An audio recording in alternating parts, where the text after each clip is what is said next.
தமிழ்கடல் வாசக நண்பர்களுக்கு வணக்கம். இப்போ நம்ம பார்க்க இருக்கிற வீடியோ 10ஆம் வகுப்பு இயல் 2ல் இருக்கக்கூடிய மேகம் என்னும் தலைப்பில் அமைந்தது. இதனை எழுதியவர் நாகூர் ரூபி. மேகங்கள் மிகவும் மென்மையானவை. இதழ் முகிக்கும் மழலையின் கன்னம் போல அல்லது காது குருத்து போல. எனினும் மேகங்கள் துணிச்சலானவை. முதுகை கொடுத்து சூரியனை மறைக்கும்போது.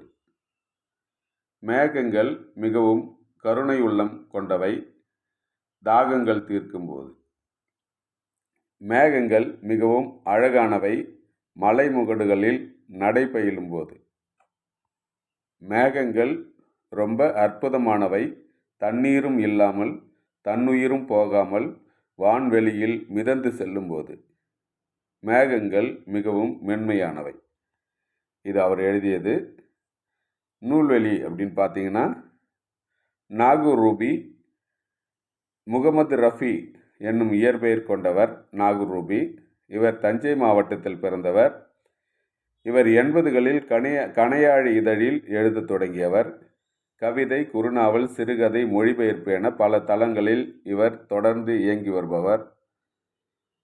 சுய முன்னேற்றம் பற்றி பேசியும் எழுதியும் வருபவர்.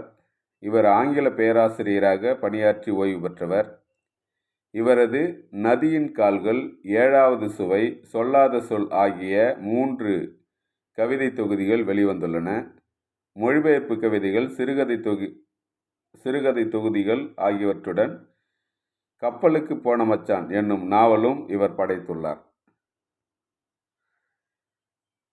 இப்போ நம்ம வினாவிடைகளை பார்க்கலாம். நாகூர் ரூபியின் இயற்பெயர் முகமது ரஃபி. நாகூர் ரூபி பிறந்த மாவட்டம் தஞ்சை மாவட்டம்.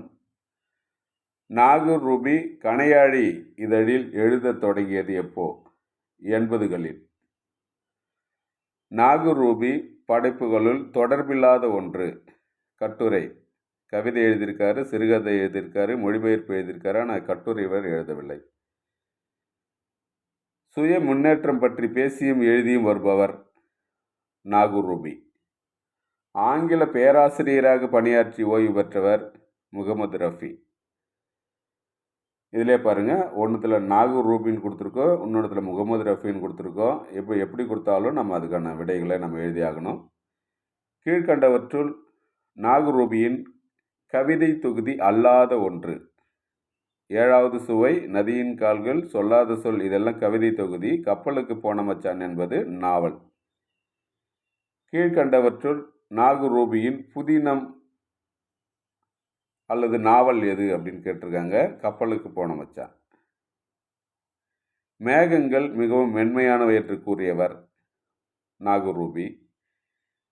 கீழ்கண்டவற்றுள் நாகூர் ரூபியின் படைப்புகளுள் பொருந்தாத ஒன்று. சொல்லாத சொல், 7வது சுவை, கப்பலுக்கு போன மச்சான் இதெல்லாம் அவர் எழுதினது. வானம் வசப்படும் என்பது அவர் எழுதலை. நாகூர் ரூபியின் கவிதை தொகுதிகளில் ஒன்று.